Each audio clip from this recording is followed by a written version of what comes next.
There was a time where I was terrified of carbohydrates as a type 1 diabetic, and I started to restrict carbs because they were hard to handle. And you might have done this too in your past, but in today's episode, I want to share with you my top 5 hacks, and low carb used to be one of them. You'll see why it's not anymore.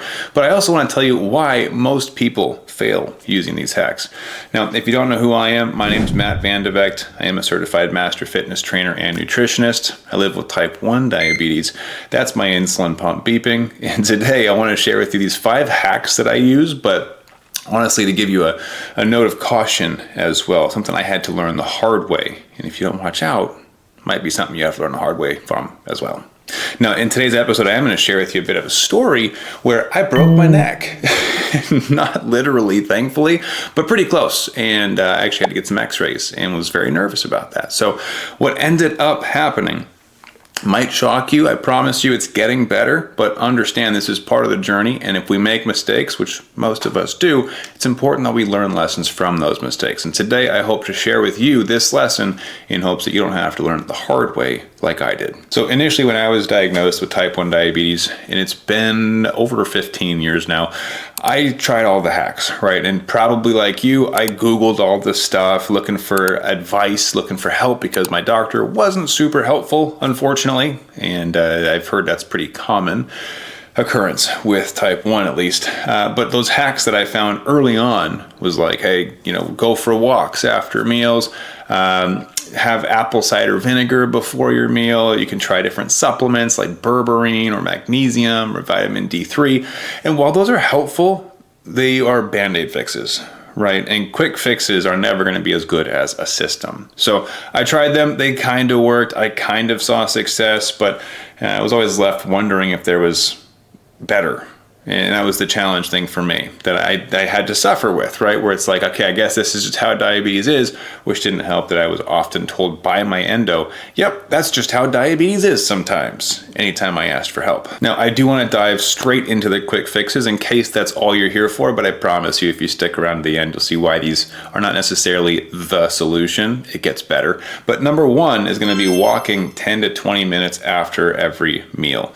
Now, why this works is that walking does 2 things. It speeds up the delivery of the insulin and circulation, right? Increase of heart rate, you're getting the insulin moving. But 2, it actually burns glucose independently. So when you're using your muscles will soak up glucose from your system, and it can help to avoid post-meal spikes. Now, why this is not necessarily the all answer for everyone is that with exercise and diabetes, especially insulin-dependent diabetes, you might not want the insulin to work faster, right? So what if you're sitting at 90 milligrams per deciliter post-meal? That's a great spot to be at. If you go for a walk, you might tank to 30, and nobody wants to deal with that. So understanding the nuances when you might have different context of a situation helps you to make better decisions, right? But I didn't know that. You might not have known that at some point as well. And I had to learn that lesson the hard way, that walking, for sure helps to reduce the likelihood of spikes after meals. But it also doesn't always need to happen, because sometimes you don't want insulin to work faster. So there's your first little subtle nuance for today. Now, when you're looking at walking as a post-meal activity, bring sugar with you no matter what. I don't care if you're 400. I've been at 300 and then gone low. Like, it can happen. Just bring something with you, have a backup plan. It's going to save your butt. Now, that being said, number 2 tip for today is to eat your fats and proteins before your carbs. Now, again, not the solution, the fix-all for everything, but definitely a quick little hack for you, because fats will delay gastric emptying of the stomach. In other words, it slows down digestion. Now, if you have a high carb meal and you throw some fat in front of it, like tree nuts, eggs, avocado, peanut butter, high fat stuff, right? It'll slow down the carbohydrates from digesting, which of course in turn slows down any spike that might have happened. Now, protein has a similar impact on digestion, but it doesn't have the same impact on your stomach.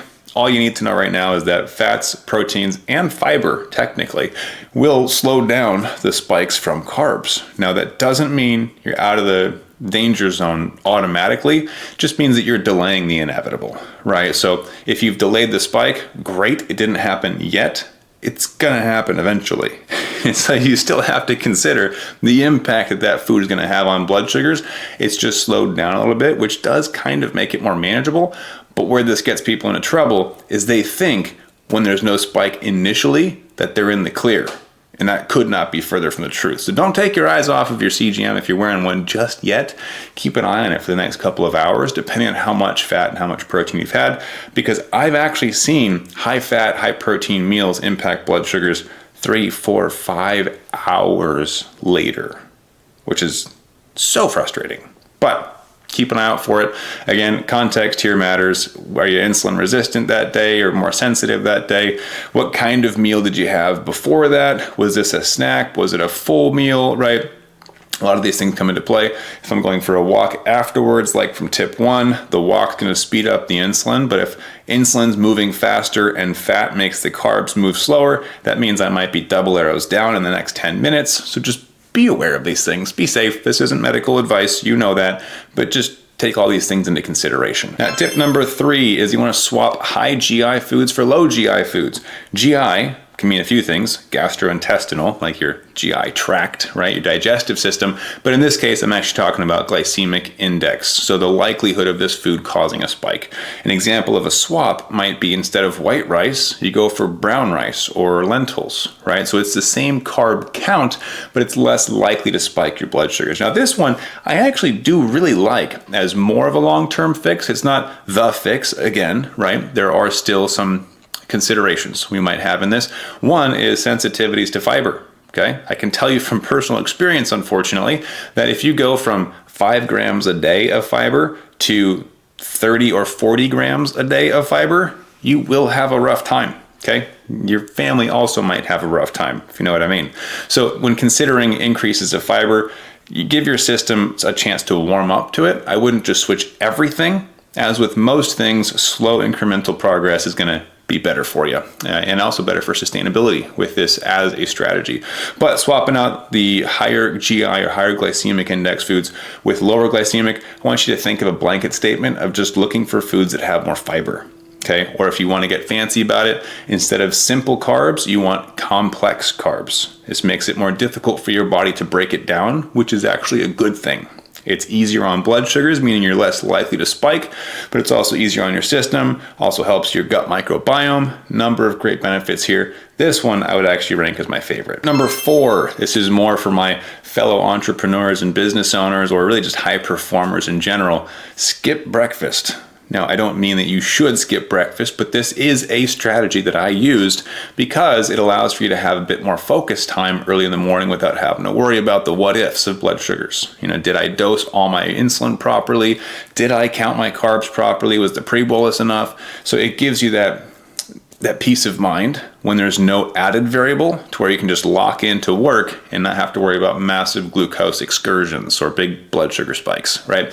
So if you're not worried about that, it allows you to get into a bit of a deeper focus, which is nice. Some people just like having that as an option to not worry about it. This is also called intermittent fasting. For those of you trying to get fancy with it, really popular option for this is looking at really just skipping breakfast, getting to lunch, and then after dinner, around 6 or 7 p.m., not eating again until the next day. So popular split for this is called a 16-8, where you fast for 16 hours and you eat all of your food within an 8-hour window. So let's say 11 a.m. to 7 p.m. All your food goes in there. Technically, it doesn't matter if you have 3 or 4 or 5 meals, as long as it all fits into that window. One of the benefits is, of course, that you have less variables to consider with blood sugar management. Another benefit, though, is you give your GI system, your gastrointestinal system, a little bit of a break, right, from digesting food, which can actually be helpful for repair and for resting. So this one I would say is number 2 for me as far as favorites go. But if you lean too heavy on it, it can feel restrictive, especially if you're doing it just for blood sugars, where you feel like you can't have breakfast because, oh, breakfast is too hard. That's where I have a little bit of a disagreement with this as a strategy, as with any of these. So one, context matters massively. So any of these strategies taken out of context can actually be dangerous for you. You go for a walk after a meal where you're comfortably sitting at 83, you're going to be low in no time, right? That's bad. But if you're at 200, walk after meal is great. So context is critical here. Context being, if you're being restrictive with your strategies, if you're skipping breakfast just because breakfast is hard, I disagree with that. In fact, one of our mottos with my private clients is do hard things. You build your what's called your anterior mid-cingulate cortex. It's known as the willpower muscle. The more difficult things you consistently do willingly, the bigger that muscle grows. It's not actually a muscle, it's a part of your brain. But the more hard things you do, the easier they get over time, right? You get good practice at it. So if you're just skipping something because it's hard, you're just being a little bit scared, it's okay to do once or twice, but don't let that become your habit or your routine. I'm somebody who has fallen into fear and routines that are based on fear for years. And I can tell you it is depressing to think about how many memories and opportunities I missed out on simply because I was scared. Like, it pisses me off, honestly. I've missed out on so many things. So that's why I'm very passionate about telling you not to lean on restriction too heavily as a strategy. As a Band-Aid once or twice, fine. I'll do that too, right? But don't let diabetes rob you of actually living your life. On that note, tip number 5 for you. It's going to be actually track your numbers. The stuff that's important to you. Yes, actually count your carbs. Actually count your calories if you're trying to manage your weight. Actually track your blood sugars, your insulin doses, your weight. Whatever is important to you, actually track the numbers. If you come to me and you're like, Matt, I can't figure out why I spike after meals. And I'm like, well, how many carbs did you have? What's your insulin to carb ratio? How much insulin did you have? And you're like, I don't know. It's probably like 40 carbs. And I think I took like 4.5 units, give or take. I'd be like, well, go do it again. I can't help you unless you know your numbers, right? So understanding that if you want to manage something, it has to be measured. Without numbers, you don't know if you're making progress or not. So track your numbers, actually put the effort in. Unfortunately, this is the card that we were dealt. So deal with it. No pun intended. Now, bonus one, stay hydrated. We'll call this tip number 6 because you stayed here this long. Stay hydrated. In fact, I've got mine right here. All right, take a sip. Now mine actually tastes really good. It's water, but it's mixed with electrolytes. Highly recommend finding an electrolyte balance that works for you. I use a very high sodium blend because I sweat a lot as an Ironman athlete, right? So I just finished a workout. I probably lost 2 pounds in sweat, okay? So finding electrolyte balance that works for you, you might not need as high of a concentration that I do, but some electrolytes really good for you. It actually helps the water to get into your cells, to actually hydrate you instead of just going through your system and getting flushed out. Now, all these tips do truly work. And by tomorrow, if you did all of these or even just picked one, guarantee you'd see progress, right? If you're like, oh man, I always spike after breakfast, and then you decide to go for a 15-minute walk after breakfast, I promise you it would do something, okay? It's going to work. But even as I went through all of these, I've discovered this as well. They work until life gets in the way. In other words, when life changes, when it forces us to adapt. But if you're leaning on strategic, restrictive things, it's not going to work, because if they're restrictive, you won't know how to adapt, especially if you've never learned the reasons things happen in the first place. I go for a walk after a meal. Oh, cool. Why? I don't know. My doctor just told me to do that. Oh, so you're not going to know to skip the walk if you're already low, because the low is going to get worse if you go for a walk, right?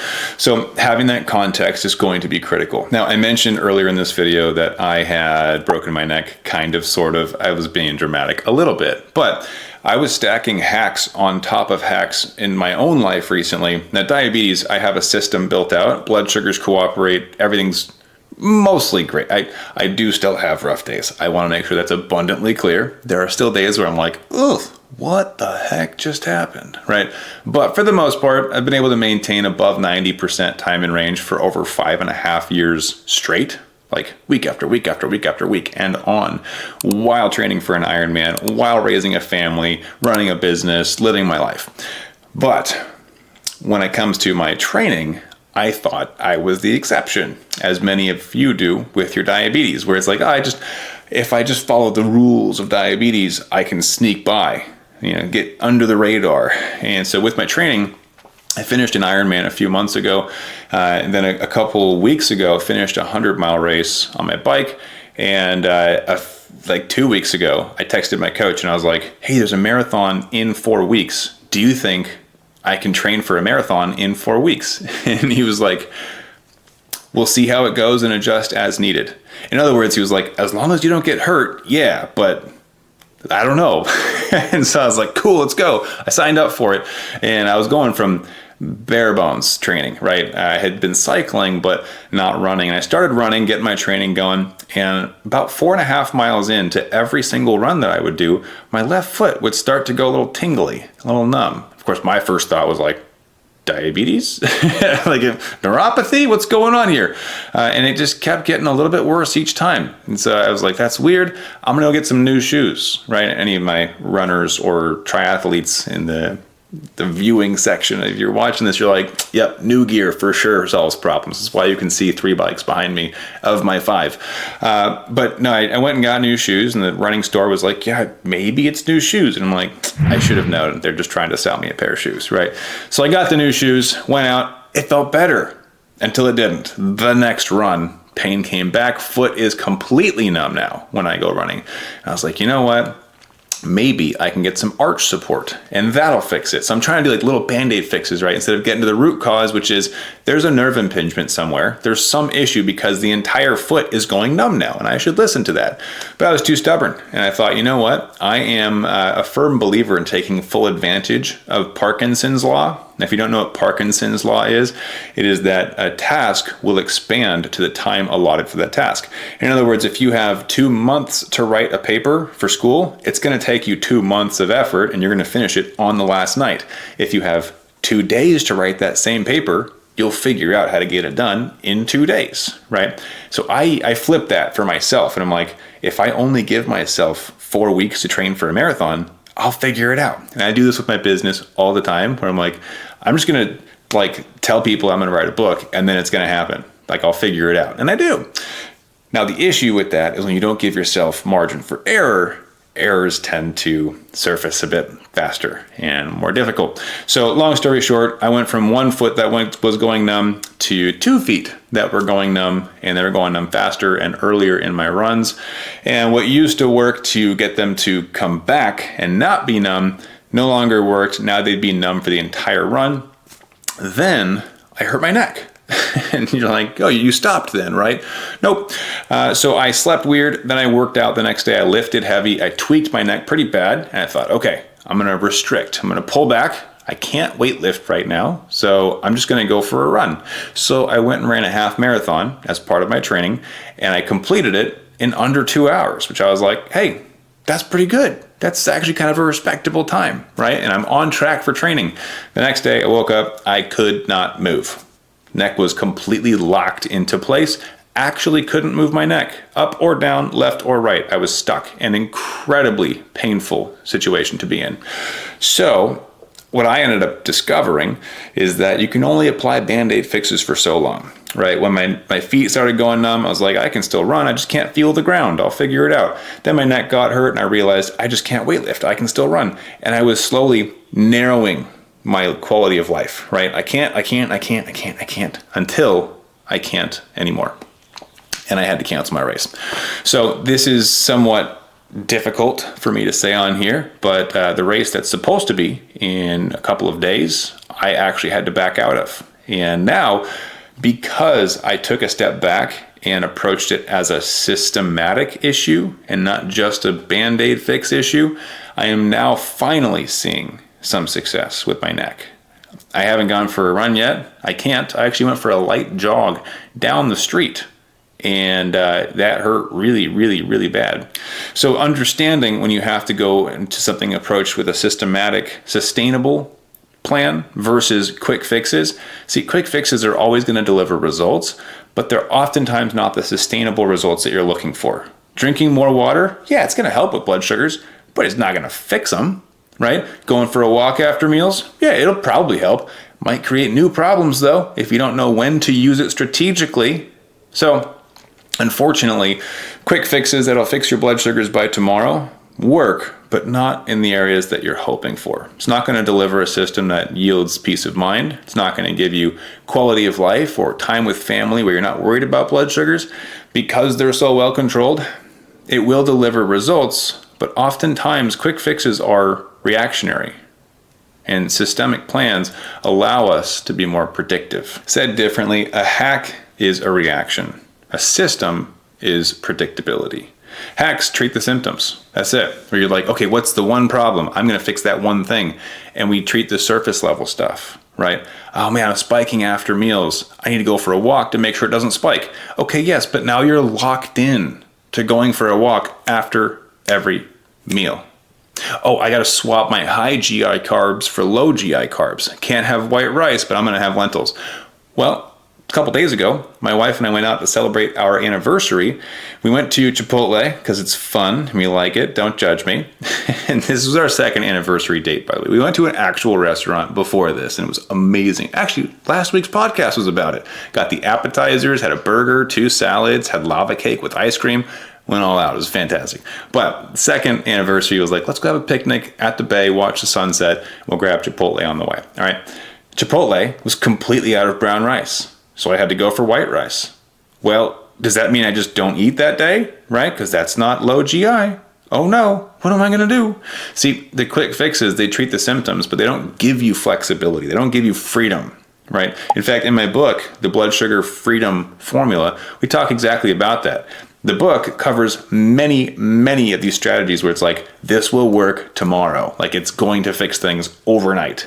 But you got to dive a bit deeper if you want the sustainable answers, because we're all so very different with type 1 diabetes, or diabetes in general, non-diabetics in general. Everyone is so unique and we were created that way. I think that's awesome, but it does mean that cookie cutter plans are not going to work for all of us. Some of us, sure, right? And, law of small numbers, it's a good thing to start with, but you have to begin to build your personalized blood sugar formulas. You got to identify your patterns, right? A 15-minute walk for me is going to have a different impact than it will for you. The 800 carbs that I ate during my last bike ride without much additional insulin, probably not the same amount that you would need, right? So we have to start looking at this as a personalized plan. Cookie cutter just doesn't cut it. And see, I thought that discipline, diabetes or ultra distance marathon, whatever stuff that I'm doing, I thought that discipline was the path. Like, oh, just try harder, right? And there is a certain respect that I have for anyone who simply faces challenges head on and they're like, go again, right? Do hard things, try more, do more. But it's not sustainable. And true discipline is knowing when to stop and rebuild. So my wife posed an interesting question to me. She said, is this marathon and this ultra marathon that you're training for, are they worth what could become a permanent neck injury? And my wife's asking me from a medical perspective.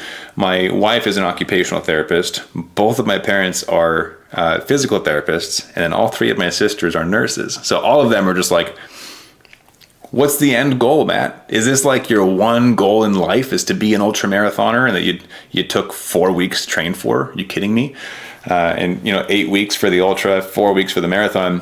And they're like, or do you plan on spending time with your daughter and other potential kids that you bring into this world? Like, do you want to be a present dad, or do you want to be the dad that achieved the physical fitness stuff but now can't move because he broke his neck, right? And I was so locked into my goal that I didn't think about that, but that is where I was headed. Literally, I was like, okay, if I keep my spine neutral and I don't bounce too much, I think I can still run these races with a neck injury. Are you kidding me? I lost sight of the path, right? And some people get so locked into these restrictive diabetes strategies, they forget to look up and they're like, oh, I'm missing out on family night. Oh, I'm missing out on traveling with my spouse. Oh, I'm missing out on playing with my grandkids or going for that hike or eating the dinner that my mom or my wife or son cooked for me. I don't know. Some of your sons are really good cooks. I was decent as a kid. I don't know. But you're missing out on life, right? You're missing the big picture because you're so locked into, I have to control blood sugars and I don't know the true system, so I'm just going to treat the symptoms. And then you lose out long term. It's not sustainable, so you burn out, but it's also going to force you to miss out on the most important pieces of life, which is participation, building memories, and actually having freedom to do what you want. See, I was so locked into this goal of my race that I was going to finish it, and this is, something about me, it's like I'm stubborn when it comes to discipline. I'm like, if I said I'm going to do it, it's happening. I'm going to finish it, right? And that's, of course, one of the things that carried me through an Ironman race. So I was like, I'm here. I'm not enjoying this, but I am going to finish it. No matter how much pain I'm in, it's going to happen. And my wife challenged me to zoom out, right? Where she was like, but what's really important in life right now? I was like, you're right. She works with people who have these injuries in their necks. She was like, you already can't use your neck. What's wrong with you? And to add some context, I had gone to the doctor and they gave me the maximum dose NSAIDs, or anti-inflammatory medication, so that I could continue running. I was like, I have a marathon in 2 weeks. Do you guys think I could do it? And they were like, do you have to? It's like, no, but I want to. I was still trying to force it. And you can force blood sugars to work. And believe me, I have private clients that I take on who have type 1 diabetes, and they're like, I want to have 90% time in range just like you this week. And I'm like, well, you can fix it by tomorrow, honestly. But it's not going to be sustainable, right? It's short-term stuff. I can fix your blood sugars in one call, probably. But we're going to have to dive deeper if you want this to feel more automatic, more systematized, to where your blood sugars are just managed while you're living your life, right? Very, very different, where blood sugars are tightly controlled because you're babysitting them all the time. And you're like hyper-focused, versus you checking in a couple times a day. And you're like, blood sugars? Oh, right. Yeah, they're probably fine. Oh, yep, look at that. Sitting at 110. Cool. The formula's worked, right? That's where I want to take people, and that's what I want for you. You don't want these 5 hacks to be the end of your journey. Use them today to fix your blood sugars, because healthier blood sugars are a good thing, but to protect your mind and to unlock predictable control allows you to actually live your life again. And that's what I want for you. See, there's a better way than chasing hacks and fearing food. And you can choose it too. You can choose to go have pasta tonight. Like, it's actually a choice that you can make. You don't have to stay living in restriction. Now, I'm not telling you should or should not eat carbs. I'm not here to tell you what kind of diet you should follow. In fact, with my clients, I let them pick the diet. I'm like, what's the diet you want? And we'll make blood sugars work, right? Because there are ways you can manipulate blood sugars. In fact, in my book, chapters 5 and 7, I believe it is, we talk about that, right? How do you manipulate blood sugars to work? Like when I went out and had appetizers, and then 2 salads, and then a burger, and then dessert, lava cake, and ice cream. That was a special occasion. I wasn't going to say no to it. I enjoyed the heck out of it. It was honestly amazing. And I was present the entire time, and my blood sugars never rose more than, I think it was 23 points. Like, I stayed very stable and predictable. I calculated it. I knew what to do because there was a system. You don't have to hold back because of diabetes. In fact, I would challenge you to use diabetes as the reason you finally begin to understand your body a bit more. Diabetes is one giant math equation. It's a puzzle to be solved. And blood sugar formulas are like having the puzzle box right next to you to reference. You're like, oh, that's where that piece goes. Here's the corner. Here's the picture connection. Right? And there are certain pieces of this puzzle that are like the blue skies, where you're like, oh boy, this is going to take some time to figure out, right? Because we don't have really easy pieces to fit together. It's all blue. But with dedication, you can figure it out. And if you're looking for more help, happy to see if I have that option for you, if I'm the right fit, if my team has the right set of skills or resources. Please reach out, drop a comment, go through our stuff. We've got hundreds of videos and podcasts and all these resources for you. But today, I want you to take one step towards the best version of yourself. And what that means is that you might have a first step towards hacks, towards quick fixes that you need to use to get blood sugars under control, but that cannot be the only step that you take. Step 2 needs to be optimizing for you. If hacks are how you start, that's okay. They helped me too. But to see long-term sustainable progress that actually allows you to have controlled blood sugars that you can depend on and have confidence in so that you can live your best life, you need to build a system for your blood sugars, for your health, for your longevity. So I hope this one was helpful for you. Like I said, if quick fixes and hacks are your first step, that's okay. The important thing is that you start taking steps towards the version of you that you want to become. And controlled blood sugars are a big part of that. So let's get the blood sugars in check, and then let's start building out a proper plan for you, a personalized plan that you can use as a system to find your best health and ultimately your best self. Thanks for hanging out. Hope you found it useful. I'll see you next week. Keep up the fight.